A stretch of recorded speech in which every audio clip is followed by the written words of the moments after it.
Hello and welcome to the AURA Podcast International Women's Day Special with your girl, Kubi Springer. Today, we're going to be going down memory lane, looking at all of the amazing women that we sat down with over season 1. For me, this is a really special episode because I love the females. I think it's so powerful when we can put a spotlight on what amazing women are doing around the world.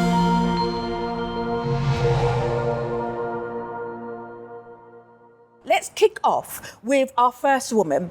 In episode 1 of season 1, we sat down with Dean and Iliana. Now, Iliana is the Senior Marketing Director for Sunset Hospitality, and she told us what it was like building this amazing, epic venue called AURA Skypool. So are you ready? Let's get into it. We were part of this project from the very, very, very beginning.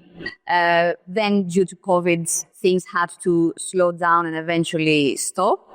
But after that, we were giving the green light. Everything went like full force. And so it was very, very nice to see it from just the construction site to become this. This place is always busy. It seems like there's never a quiet, dull moment. What do you think is the reason for that? Like, what is the success why people just keep coming back? It's a very unique experience, right? And from the beginning, the goal was to position AURA as an attraction of Dubai. Like, whoever visits Dubai goes and checks Burj Khalifa, tick.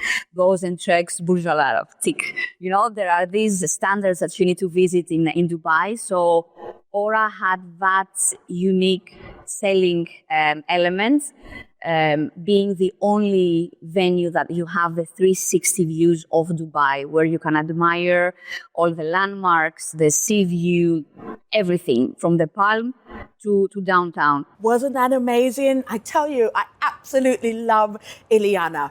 Now, by the time we rolled to episode 4, I sat down with the beautiful, the graceful, the elegant, the highly intelligent and extremely successful Dr. Shamsi. Now, for those of you who don't know, Dr. Shamsi is actually my birthday twin. Yes, that's right. We celebrate the 14th of September together. And every time we see each other, we're like, hey, twin, which is amazing. Now, in this episode, she talks to us about a few things. Number 1, what it's like being the first Emirati female aircraft engineer right here in the Middle East. But she also went a little bit further than just talking about her journey. She also talked about something which I think is really important, which is the importance of us women recognizing that men can be our allies. She talked about how the Honourable Sheikh was the one that supported her to go to London to start her career.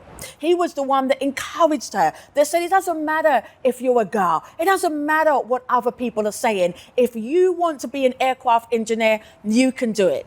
And one of the things I love, and there's a misconception about this beautiful place called the Middle East, and that is this. There's a misconception that when it comes to women, that somehow they're not empowered. And what Dr. Shamsi's story really shows us is that couldn't be further from the truth. So not only did she talk about her career, the support that she got from male allies, but she also talks about how as a woman, we can absolutely smash all the stereotypes and go for our dreams, even if it's a male-dominated industry. So let's get into it. It's a male-dominated.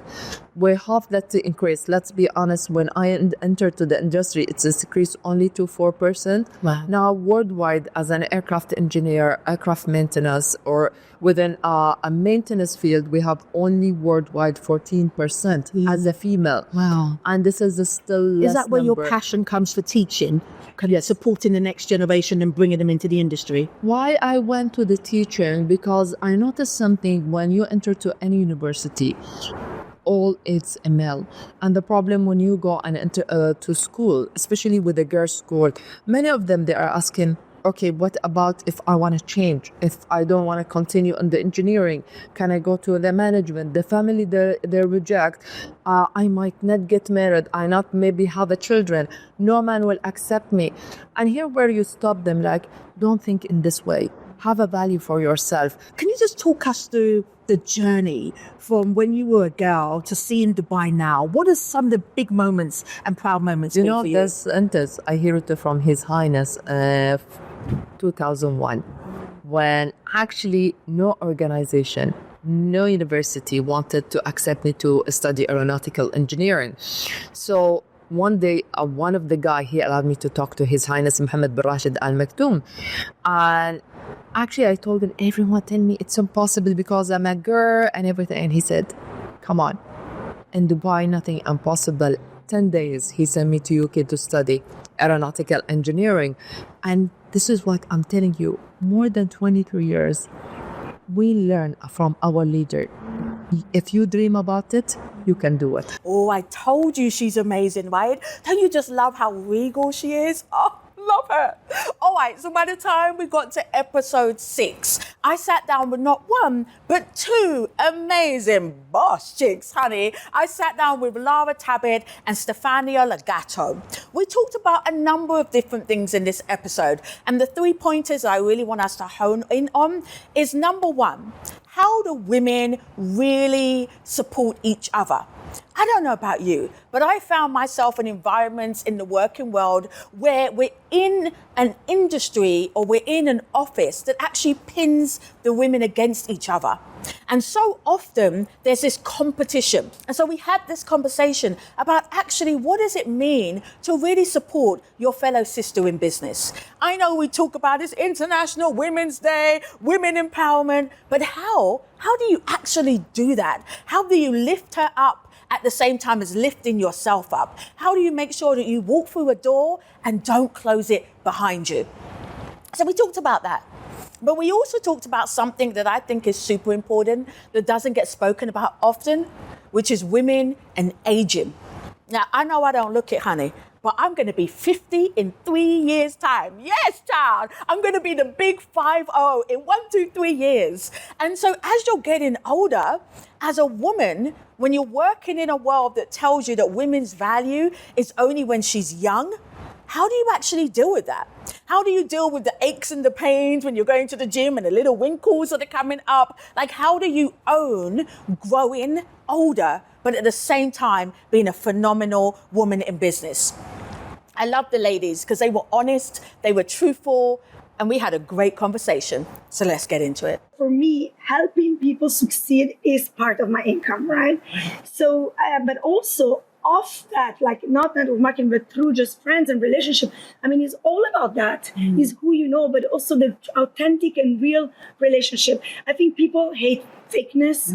People like, what I love about this woman is her heart. Yes. And people feel it. And you know, you can fake it until you make it for a while, but then you get caught. Correct. And the same thing is on social media. Yes. Let's be honest. Yeah. One of the reasons why I'm authentic is because I'm successful on social media is because I say it as it is. You know, because of Lara, my black book in Dubai has opened up. You said to me, hey, let me support you, sis. And that's important. And she proved it with action. With action. All these women, oh, women empowerment, and then you walk away and they're jealous and they talk behind your back. If I'm standing at a table and the girls begin to gossip about other women, I stand up and leave. Yes, I do not work under those circumstances. Like, No. I want to empower, and yes, and if I have a problem, I will tell you. I want to know for me first, and also for all the audience, how are you guys helping yourself to transition into being a mature woman and being okay with what tomorrow brings? Can I start with you, Ben? Sure. I'm just trying to keep on top of things physically, emotionally, mentally,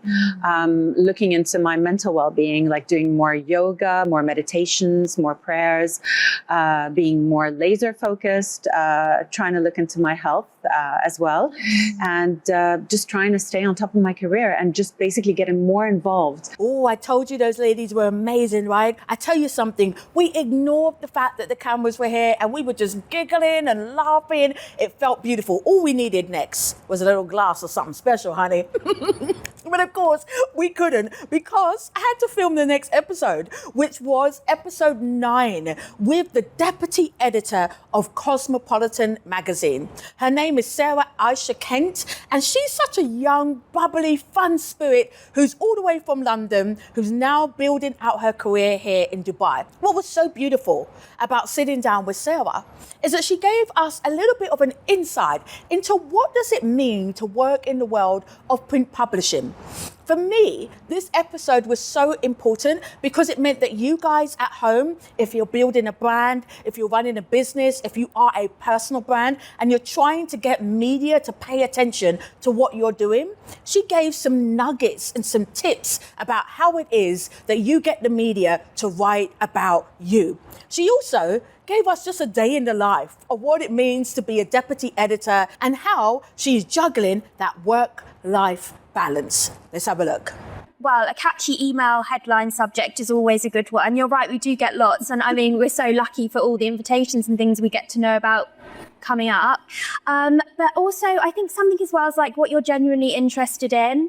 Like I know we touched on before about like what editors are putting their names behind. I think it's the same with like venues and places that you go to. I think, you know, if you build up a good relationship with an editor or a digital writer or someone on the team, and you get to know their likes and dislikes, then you can tailor the invitations or kind of whatever you're pitching to them. That's such good advice, because there's going to be so many people, Gorge, who are listening to this, who maybe starting a new business or launching a new product line, and they don't get access to somebody like you. So that's perfect advice. Thank you so much for giving that to them. Tell us a little bit about just you personally, the work-life balance. Is that a thing at the moment? I can see the wedding ring there, so how's the work-life balance? I would say I think everyone's in the same position in Dubai. I mean, everyone works hard and definitely plays hard. I know it's such a cliche, but I think it's so true. And because there's so much to do here, there's never a dull moment, is there? I think I love the fast-paced environment. So for me, I'm so lucky every day to go to work and say Cosmopolitan's where I work. Yeah. You know, it's a dream thing to say. A day in the life of a deputy editor at Cosmo magazine. What does that look like? Well, I'll be honest, what I actually love the most about my job is every day is different. Every day there's something different going on. So we have our print magazine that comes out quarterly. So obviously at different times of the year we're working on that, which obviously it's lovely to have the print in your hand. It's just a different feeling. Yeah, it's just totally different feeling. And then every day obviously we have our socials and our website that we have to keep ticking along. So we'll normally have a morning meeting where we'll see what pictures are coming in, what people want to read about. You know, the girls on the team will discuss what are you and your friends thinking about, like what's blowing up on socials at the minute. Are there any places we need to go and film something? Any new products we should do an unboxing of?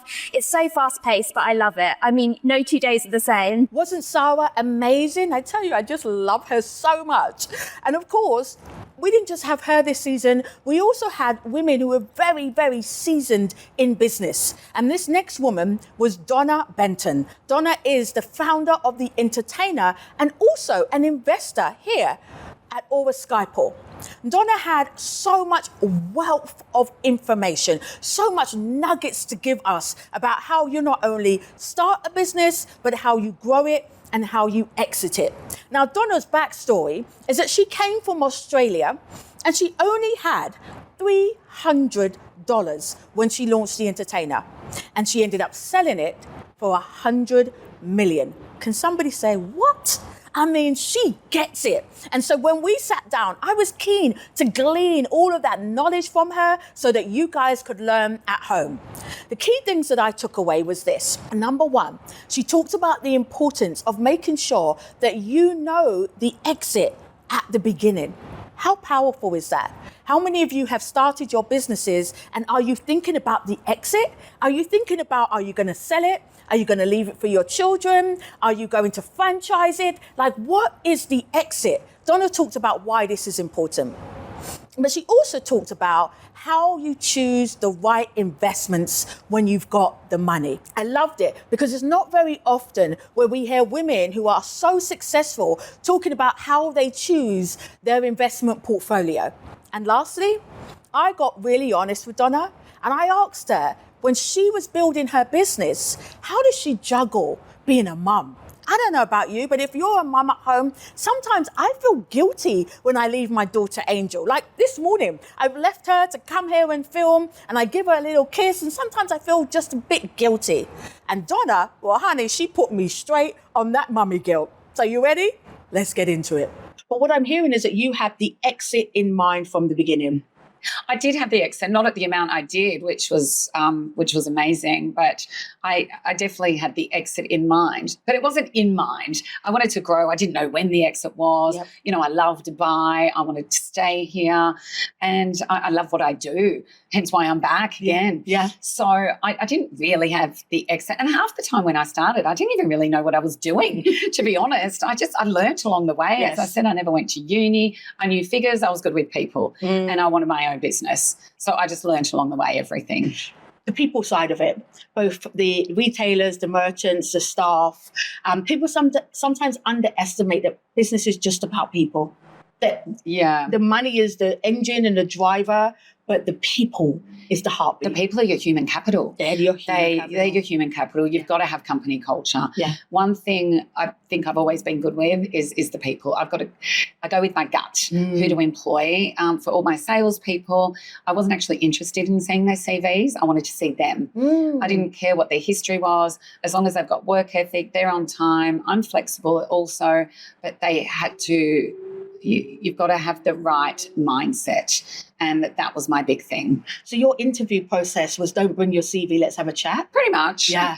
Unless it's something like finance or a tech or something like that now, where you have to have experience. But I believe in giving people an opportunity. I so love that. Let's fast forward this along a little bit. At what point did being a mum come into the story, being married? At what point did all of that happen? Yeah, I always wanted a family, always wanted kids.